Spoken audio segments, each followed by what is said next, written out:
Good evening, everybody. Yeah, you can see by the title, Newcastle United are going to go to war with the Premier League. We were meant to have a preview out tonight, but that's going to be knocked back till tomorrow. So unfortunately, Matt, you'll have to wait for 18 hours or so. Poor Matt. Check that out tomorrow. But we're here just to have a chat around the massive news tonight that Newcastle United have admitted for the very first time that they are going to be taking or attempt to take the Premier League to court. Interesting. We'll have a look at the statement, but what's your initial thoughts straight away, Sam? Well, statements are few and far between from the club, as we all know down the years. Communications not what we'd hope it would be. So whenever they do put these statements out, it always rocks the fan base to its core, and this one's no different. They've confirmed that legal action is happening, which is the legal action that we really want to take notice about, and we all hope that the conclusion is we just want the takeover done, don't we? I mean, we don't want it for Mike Ashley to line his pockets even more and just do it for compensation. We want it to get somewhere for the takeover, and that's the bottom line for all of us, isn't it? Yeah, we want the takeover, and it looks like it's going to drag on. We've talked about it. I was with Johnny about 6 weeks ago with an update, but yeah, let's have a look. Let's have a look at the statement. We're obviously going to have a look at what a couple of the journalists are also saying as well today as well. So we'll have a look at the NUS. We'll have a look at a couple of journalists as well. But I want to highlight, obviously, the statement that the club put out. If I click on that there. So here we go then. So the club has previously not commented on the arbitration it is pursuing against the Premier League with respect to its conduct relating to the proposed takeover because of the confidentiality clause in the APL's rules. However, the club is aware of public reports which state that on the 17th of November, the APL referred to illegal proceedings with the club, in brackets, you can see what it says there, in a letter to Newcastle supporters. The source of some of this reporting is said to be from the APL. It appears, therefore, that the English Premier League has leaked contents of their letter to some of those commenting in the public domain. The club understands that these will be matters to great concern to its fans and therefore considers that, in the light of information disclosed by the Premier League, it has no choice but to respond and update its fans in response to this coverage. The club makes no comment on the substance of the arbitration, but can confirm that it has issued an arbitration proceedings against the Premier League, i.e., we're going to take you to court. It is unclear when those proceedings will be resolved, given the approach by the English Premier League and its lawyers, Bird and Bird. Nevertheless, the club will continue to use its best efforts to press a fair, full and timely hearing of its claim. Interesting this. Sam, what have you taken away from that statement? Any juicy bits in there? Well, they've highlighted the fact that we all know, and the Premier League do love a good leak, don't they? It's been going on throughout the whole takeover shenanigans ever since, well, when did this start? It was not long after lockdown 1, and here we are, lockdown 2.0, and here it comes again. The Premier League maintain they don't comment. They've issued no comment to the club statement tonight, but we still see leaks to certain journalists, certain media outlets. So it all stinks. Let's face it. So they've highlighted this, which has then led them to come out with this. It's kind of given them a free swing at the Premier League. The impression I get from this is they're obviously in it for the long haul. They're not going away, and they are determined to hold the Premier League to account, and rightly so. A couple of questions I'll come in a minute. Updating its fans, which is a little bit ironic by the club, because let's face it, over Mike Ashley's tenure, they've kept us in the dark over a lot of things, which was interesting. But what I gathered from that statement, Sam, is that looked very confident in this. Yeah. Confident of what, though? That's the thing. Confident of getting compensation from Mr. Ashley's back pocket, or confident of getting this decision overturned and getting a takeover forced through? So it depends. Are the buyers still willing? I mean, I'm Do you sure think Staveley and the Rubens are a PIF. We hope so. Do you We think they really are? hope Because so. they've been very quiet since the Premier And that's League. a good thing. That is a good thing. Yeah, because you've seen it with the Bin Zayed last year. There was all over the place, and it looks like they might have Derby County as their new owners. Yeah, and they weren't the real deal when it came to Newcastle. No. I know they've just took over Derby, but that'll either go one or two ways. It'll either go really, really well, or there'll be another Blackburn Rovers. With the Venkis, 1 minute they're signing Raoul, and then the next minute they're in League One. So yeah, they're in it for the long haul. It seems. I mean, I'm assuming they're hinting that on the 17th of November, when the Premier League responded to the fan-led consortium, who we still don't know who they are. Well, there's another group, the NCSL. Is that who they are? That's the one, yeah, the NCSL. I mean, they're pursuing their own legal case. I mean, I hope they're successful in whatever they're trying to do, but this is the kind of legal case, the club-led one, that's probably going to get more results. They've got money, haven't they? That's the thing. They've got money to take it. Yeah, exactly. And the NCSL have kind of inadvertently got an assist on this, because massive assist. They need credited. They need credited. Absolutely, they do. And that's led the communication to come from the club tonight, because without the one, you wouldn't have had this today. Yeah, I totally agree. With it. It's interesting on the statements, if I just bring this back up as well, that they are actually going to go out, and you can see at the bottom here, you can see it in the ticker as well at the bottom, that they are going to pursue it. How long though, Sam, is this going to drag on for? Because no doubt Steve Bruce will be asked about it in his presser via Zoom. Yeah, he won't know anything about it, and I doubt very much he'll be kept in the loop day-to-day wise, because it's not his concern, it's not his job really, until it becomes to the nitty-gritty of the situation, which could drag on for months and months and months. This could be. It depends. It depends if the Premier League are at fault, which I think we all like to think that they are, because there's some real big question marks over their decorum in the whole matter. Then it basically, how long until they admit fault, or if they're both going to dig their heels in, then it's going to play on for even longer, and it's going to end up in court, and we could be sat here this time next year, and it's only just getting to the nitty gritty. So it could go on for ages yet. I think if it does go through, it opens up a whole can of worms for other Premier League clubs in the future, because there's no doubt. Obviously, Richard Masters was talking about looking at revamping the whole of the structure of the fit and proper tests, if you want to call it that. I wonder why. Yeah, because there's some alleged misdoing somewhere, left, right, and centre. But I want to highlight a couple of what the journalists have said, because obviously they've got a lot more contacts than what me or Sam have got. So let's have a look at what the journalists have been saying. We're going to highlight a couple. What I'll do is I'll just fix our screen as well whilst I do that. There we go. So this is the club's statement. So let's get off that and let's move across. I may as well start with the NUS, because obviously the NUS have been pursuing a lot of fantastic stuff. Me and yourself, Sam, are part of the NUS. Yeah, well, we're both members of the NUS, and I've seen a lot of stuff directed at the NUS. I mean, it's not their Premier League. Yeah, I know it's not their job to force a legal case, or it's not their realm. I don't know. It just makes me feel a bit uncomfortable sometimes when the NUS are getting all this stick for something that's nothing really to do with them. I get we all want the same thing, and we all look at the NUS, but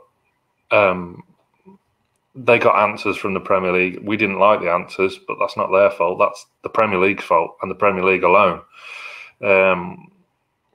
I can see why people would like the NUS to come out and say, yeah, we're firmly behind this, this, and this, but I don't know. The big legal case is between the club and the Premier League. And as we said before, credit to the NCSL, who have got a massive assist on this.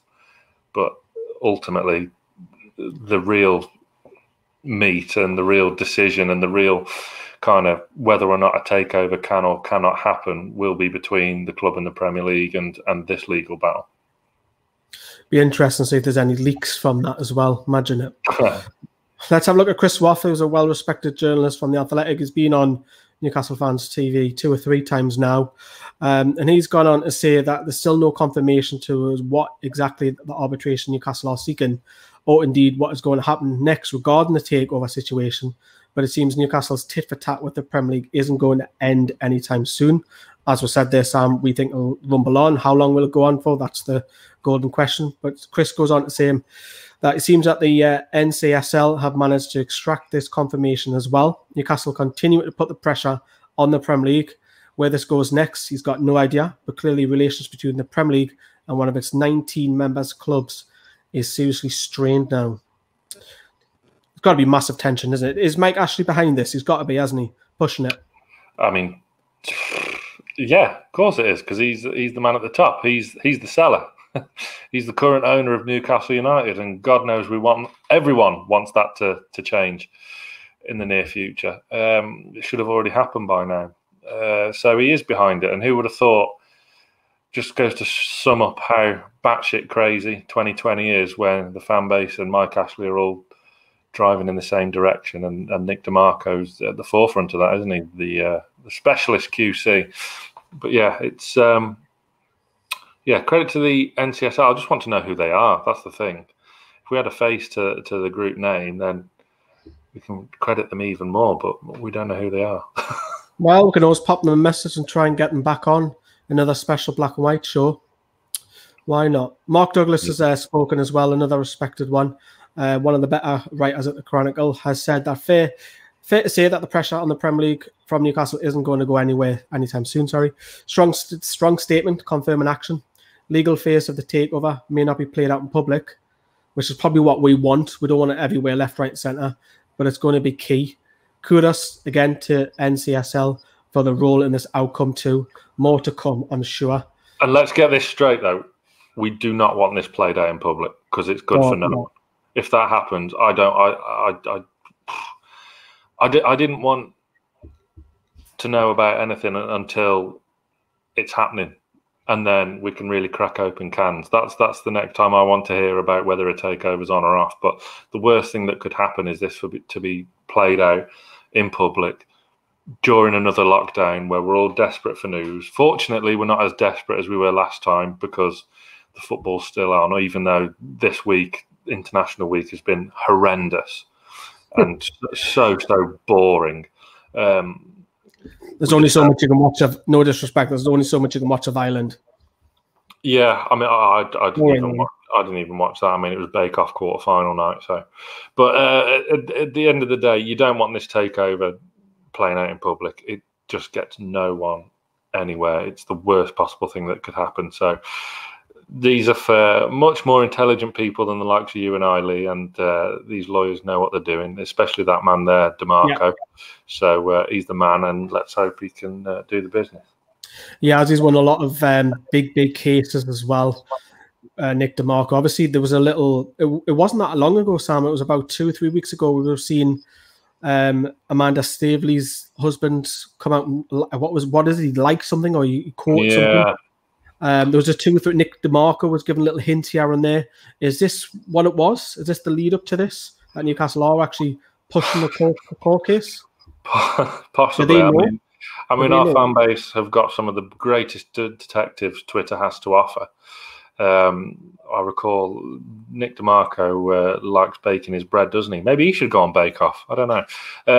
He had that picture out with some bottles of brown ale in the background and this, that, and the other. It was all very cryptic. So maybe it was. Who knows? We'll never know until it's all done, I imagine. But yeah, I mean, if any fan base can get to the bottom of this, it's ours. Yeah, and then obviously Lee Wright has come out, which you said earlier on, Sam, is that the Premier League have opted, surprisingly, not to basically not say anything, no comment effectively on the statements. I'm sure someone at BN will know what's going on. Oh yeah, of course there will be as well. Which leads us to towards the end of the conversation with the takeover, and I just want to quickly touch upon Alex, who's stepped down his chair. Some of the magnificent stuff that he's done. Sam, obviously, me and you on the council, we do the social media stuff for them as well. It's in good hands with Greg, but he's done some fantastic stuff the last 12 months in particular, hasn't he? Yeah, Alex has been superb. Leaves behind a fantastic legacy of the trust. It's still in great hands with Greg and Thomas, who's vice chair. He does a fantastic job as well. So it's going from strength to strength. Again, I know it has its critics out there, which is fair enough. You every right to your opinion. But the fact is, they do get stuff done. But at the end of the day, they're not billionaires and can't force through a takeover as much as, because essentially it all boils down to frustration because we all want the same thing. But at the end of the day, the trust does good work. We're with the foundation with the Be a Game Changer campaign today. They helped force through the refunds for season ticket money. Most refunds. It's getting there. It's never a quick and simple process with Newcastle United, is it? But yeah, Alex leaves behind a fantastic legacy, and he's a top bloke as well. So we wish him all the best. Yeah, and obviously he's going to stay on with Nust on the board and he's got a project. Yeah. And again, Alex has been on a couple of times as well. Sure, we'll get him on again in the future. But yeah, we want to know what you think of the takeover side of things. Before we do wrap up, I just want to talk about the idea, Sam, that we might potentially go back to games with Mr. Dowden coming out and saying today that we might be there before Christmas. Well, you will be. Well, is that too soon? Because if you look at the coronavirus numbers, they're still really, really high at the minute. I know the reporting's 2 weeks behind. I can't say that. I don't know. It depends on this vaccine, which obviously looks promising. I mean, the stuff before lockdown 2, where I think it was at Bristol City or somewhere. It might not be Bristol City, but it was a championship side. Obviously, weren't allowed fans in the game, but they had the bars open. So imagine you're not allowed inside St James's Park to watch the game, nicely socially distanced, but terrace bar and 9 bar are open. Yeah, what would be the point of that? And in the minute you kind of, because the pubs are closed anyway. But yeah, I get your general idea. Exactly. Yeah, well, that's the comparison. But I can't see it happening personally. It'd obviously be great for yous. I mean, obviously it'll be season tickets first, so yous will be there. God knows when I'll be back up there with you. But yeah, fingers crossed, because the novelty of no crowds and hearing the players with no crowd noise having a go at each other, the novelty's worn off a bit now. Yeah, there's only so much you can watch. I'll just quickly play this clip because obviously you were speaking earlier on to Talk Sport, which you can see on Newcastle Fans TV's Twitter page, or if you want to jump on Talk Sport directly, here it is. Fans need football and football needs fans, and this is a really big priority for me. We made great progress in the run-up to the 1st of September in making it safer for fans to come back to stadiums. I pushed hard to get them back from the first. We couldn't agree it in the end, and I think with hindsight, it was probably the right call because they certainly wouldn't have been allowed in when we went to this second national lockdown. That ends on the 2nd of December.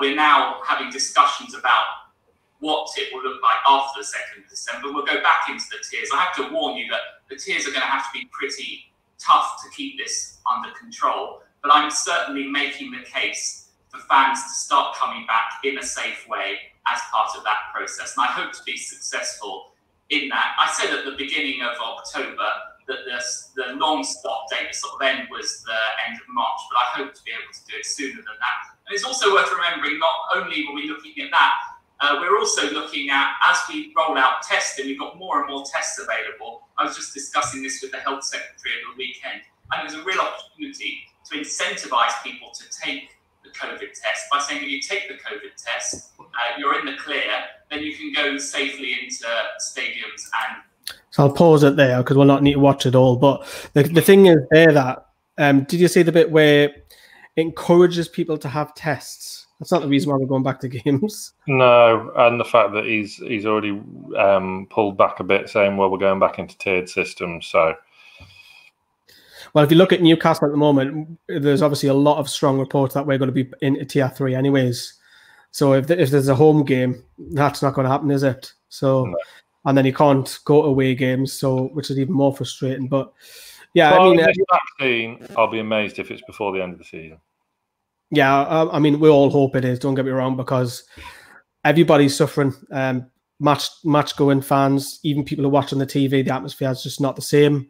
Even us as a channel, we're suffering not going to games. We're known for being there home and away. So it affects, doesn't matter who you are, what sort of supporter you are, whether you go to games or not. The atmosphere is killing games, and it's probably why you see the odd freak result so far this season, because there's been a few. But going back to the main talking point, we obviously want to know what you think. Of course, the big news of the club statement. If you haven't seen it, well, we've just read it out here, but have a look at that. It's on the club's website. We'll be back tomorrow. Well, I'm not. Sam's not, but Matt is. Matt's going to be back with the preview, looking at Chelsea, looking at the tune. It's a good 11, 12 minutes long, so get your teeth stuck into that. And then, of course, we'll be back on Saturday. So I'm jumping over to NFT Reacts to run partial of the stream for the first hour. Then Carl and I think Adam, if you can get a stream, is going to have a look at that. And then all the videos, we're bringing quick thoughts back. We're scoring the players, you name it, that's all back. And hopefully in a few weeks, we might have some new ideas for some videos as well. Sam, as ever, thank you very much. No problem. Watch Rates again, everyone.